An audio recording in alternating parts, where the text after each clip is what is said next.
Welcome to our channel. Once again, today we want to explore Brexit. From our last video, we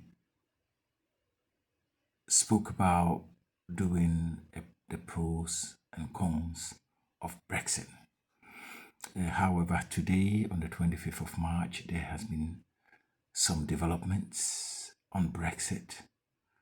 Obviously, the hard Brexit line that the Conservative government took, which today there are talks to overturn that decision based on the cost of Brexit to businesses in the UK.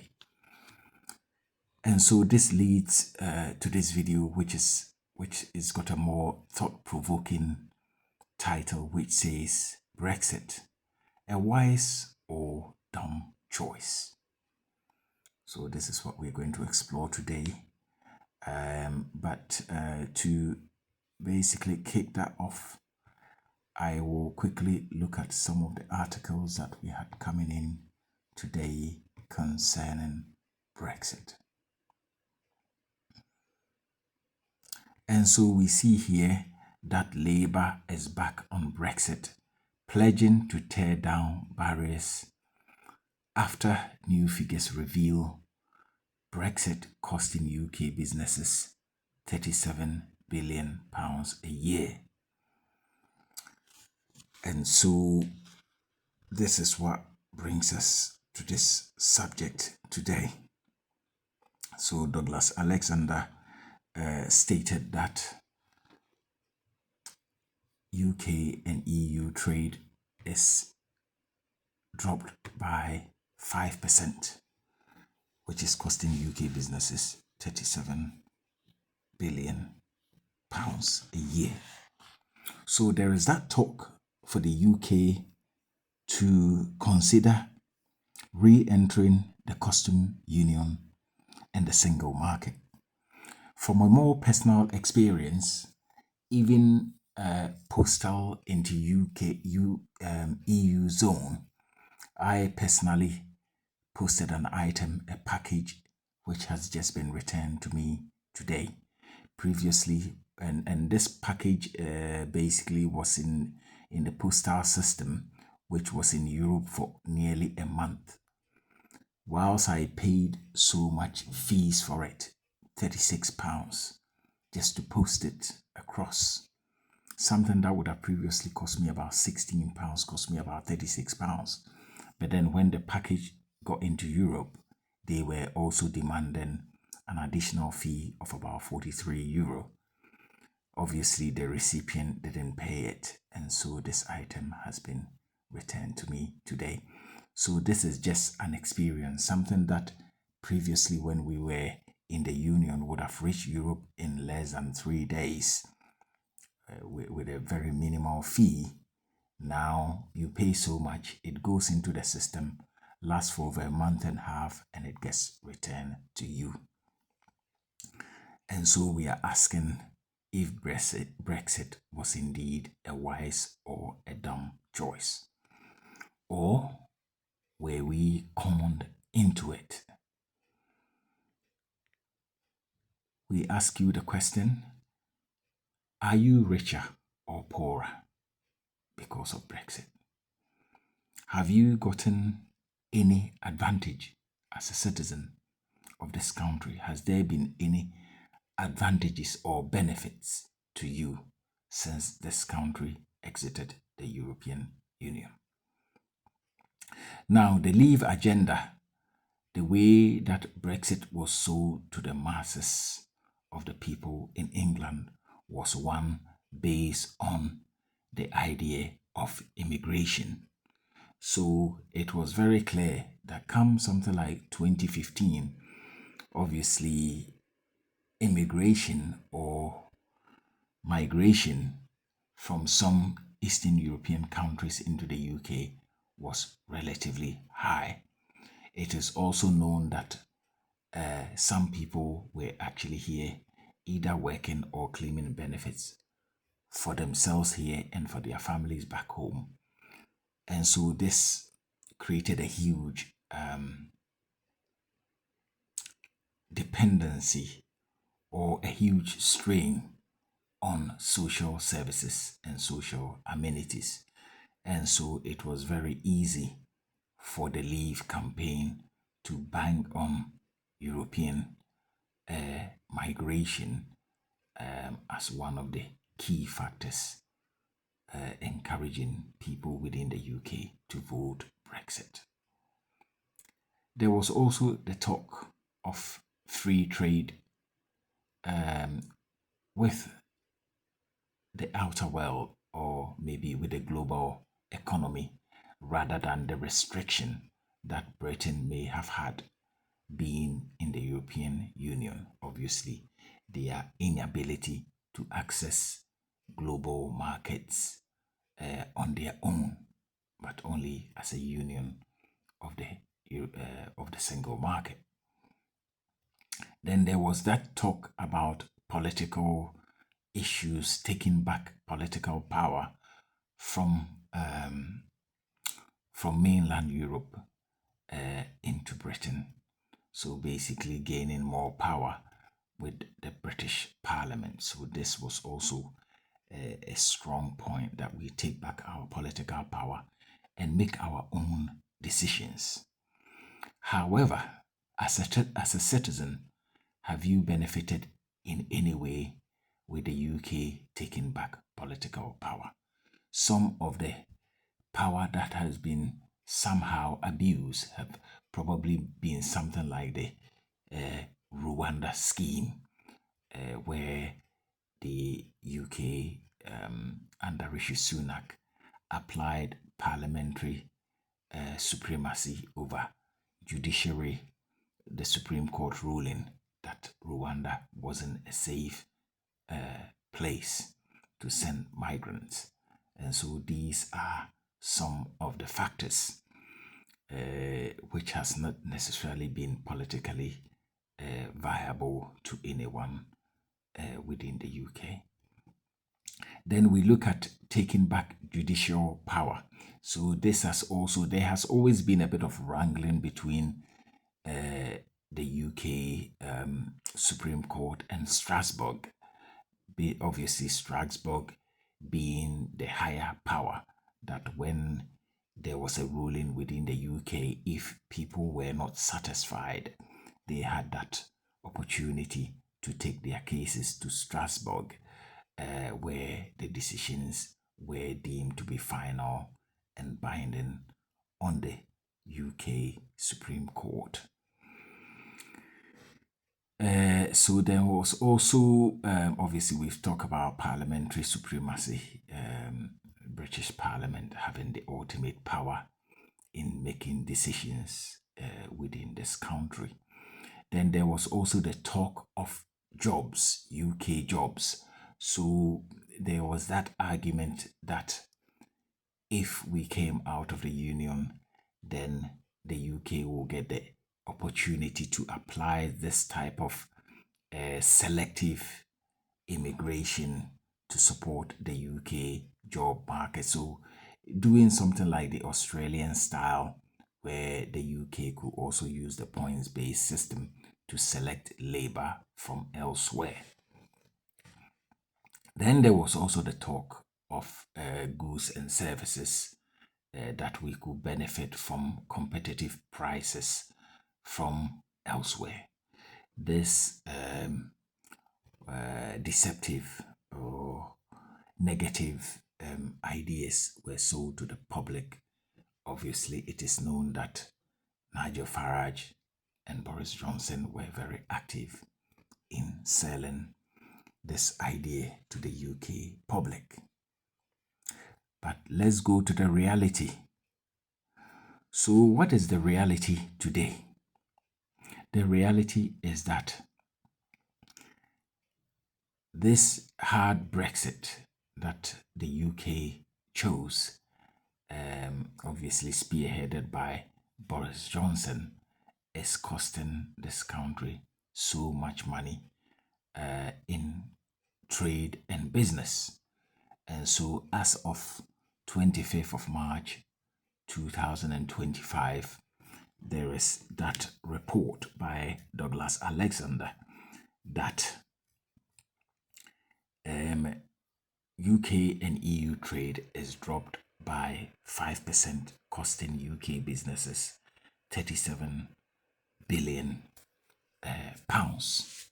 Then also there is that exacerbation of red tapes, making it extremely difficult, which also is leading to higher consumer goods prices, basically hitting hard the average British person in how much goods and services are costing them.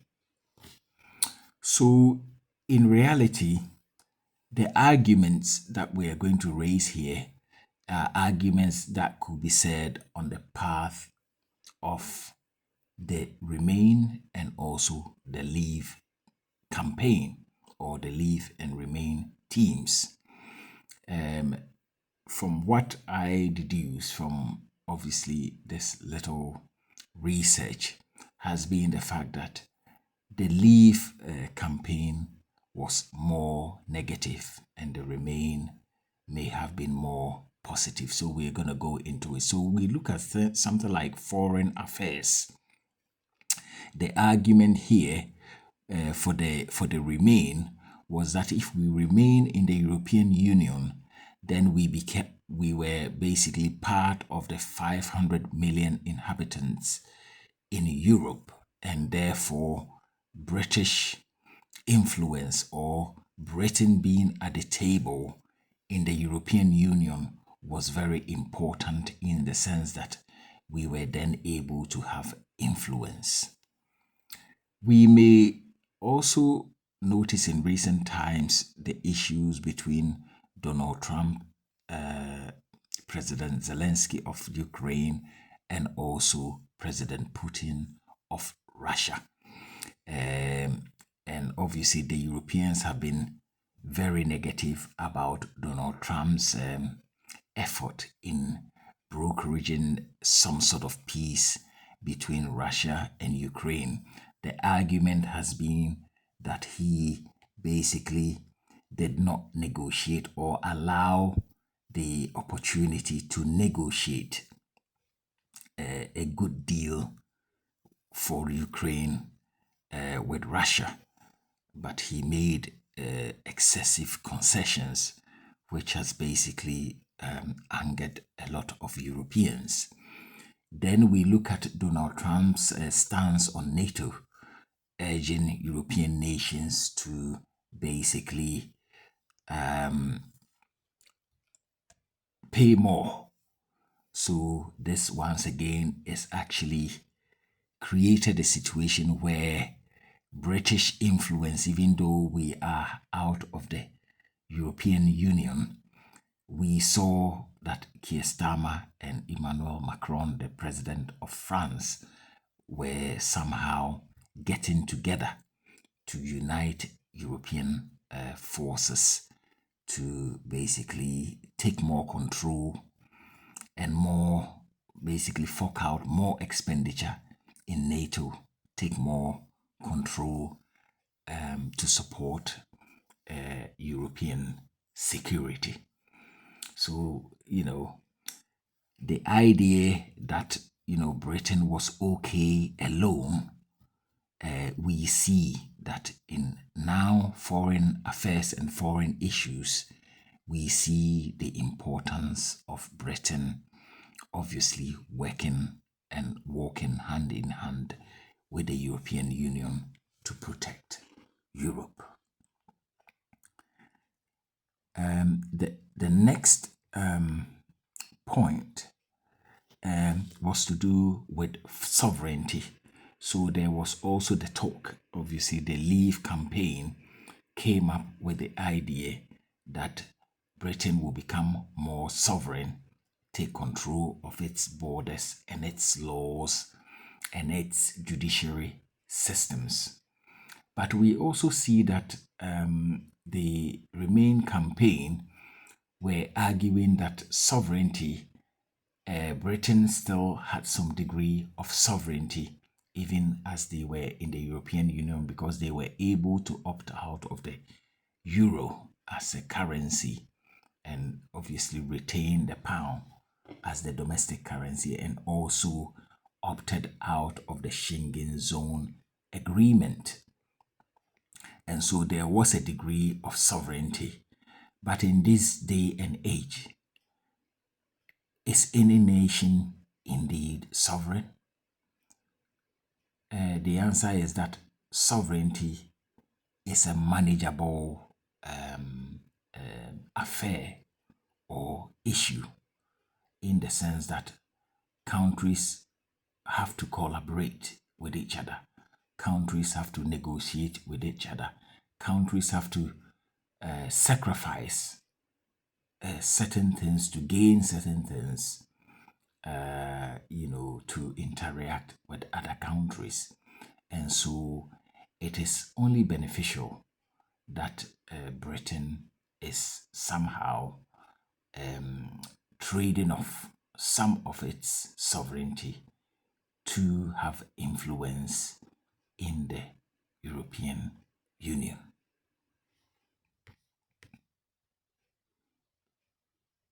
So the idea of us obviously having control of everything, we see that now we are indeed having to work hand in hand or walk hand in hand with the European Union, where we have had some security threats.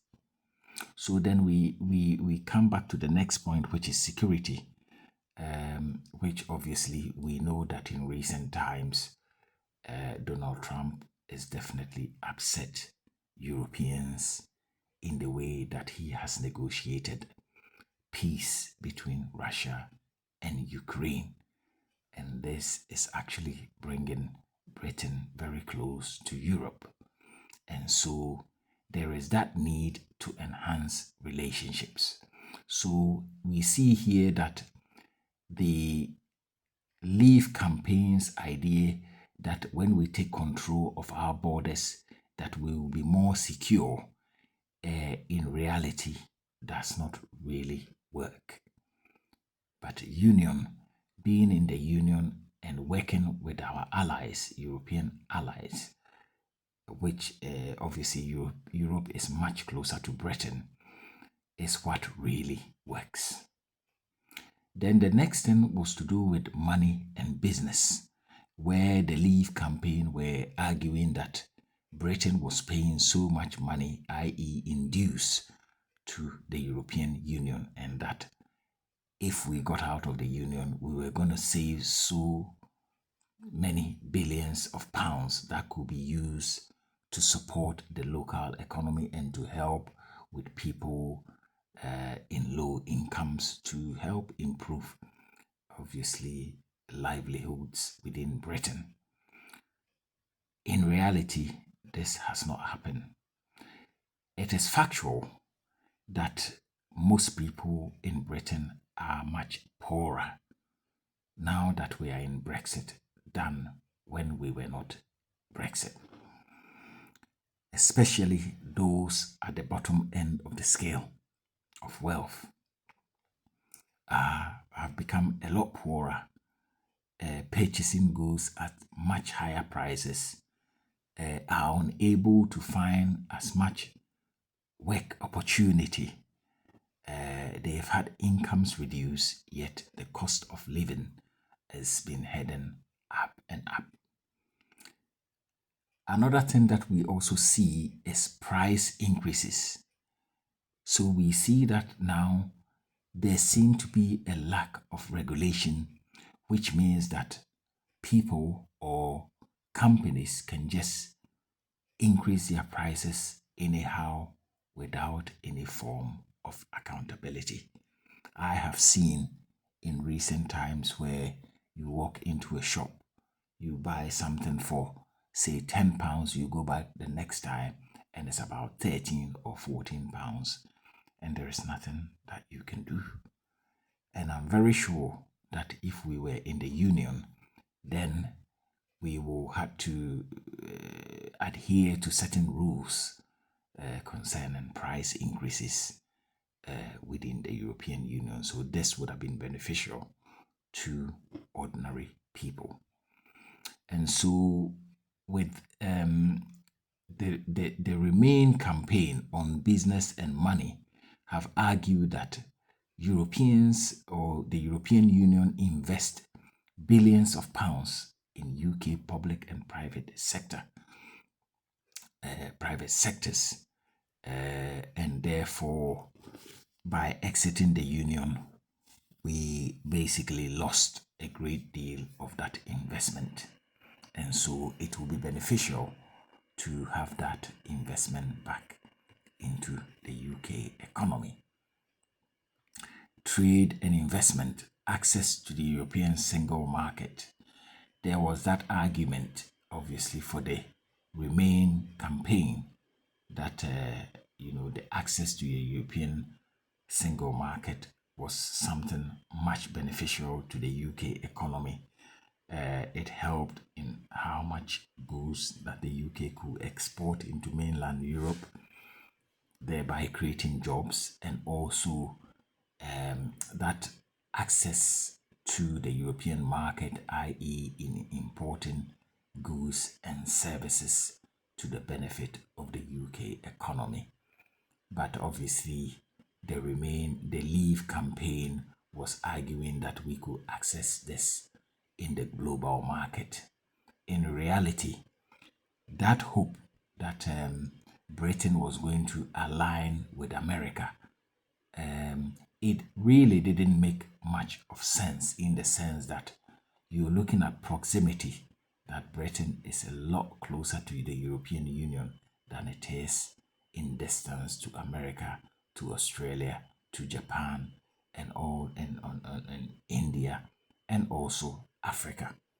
So once again, it appears to me that the Remain idea on trade and investment was a much wiser choice. Then we go on to more reality, where we talk about free trade and reduce red tapes. So the Remain campaign were arguing that if we stayed in the union, then the free trade and the reduced red tapes were basically a beneficial aspect of staying in the union.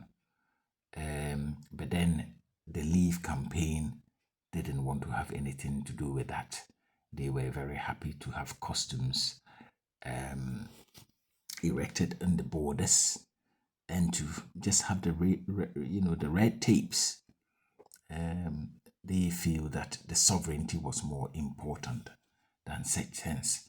But from the report that we have today, and the fact that the Labour government under Sir Keir Starmer are currently negotiating to reset their relationship with the European Union, actually tells you what a waste of time all this has become. Goods and services. Once again, the Leave campaign were arguing that if we had goods and services from other parts of the world, that prices were going to be competitive and it was going to be beneficial to all peoples in Britain. The reality is that that has not been the case. We have seen on average prices going up sometimes between 20 to 50% since Brexit. Most prices have doubled in that short space of time, and it is unbelievable. Then there are also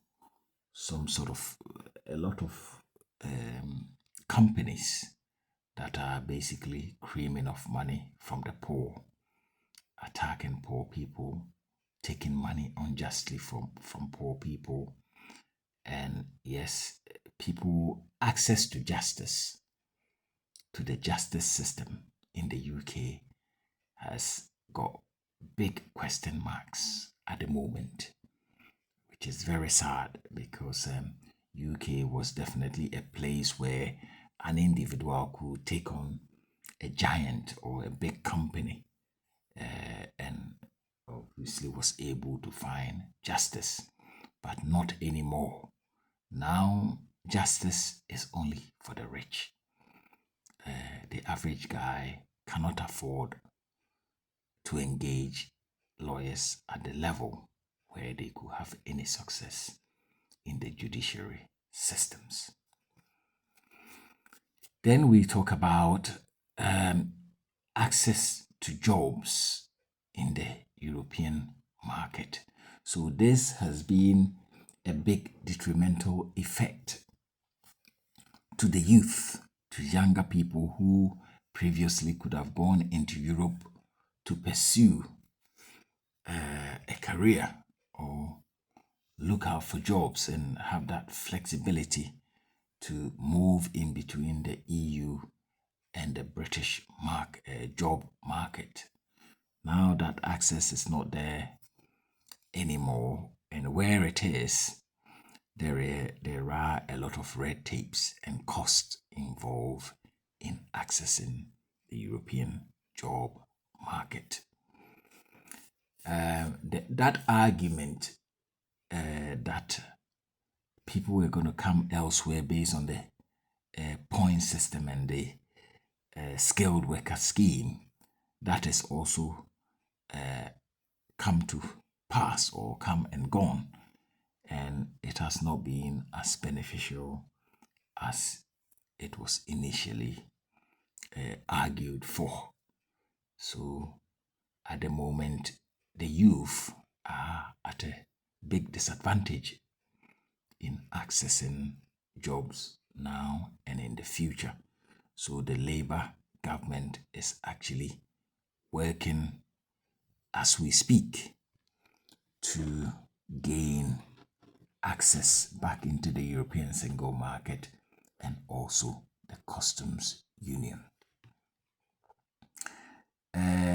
Number 9 is to do with the ECHR, being the European Convention on Human Rights.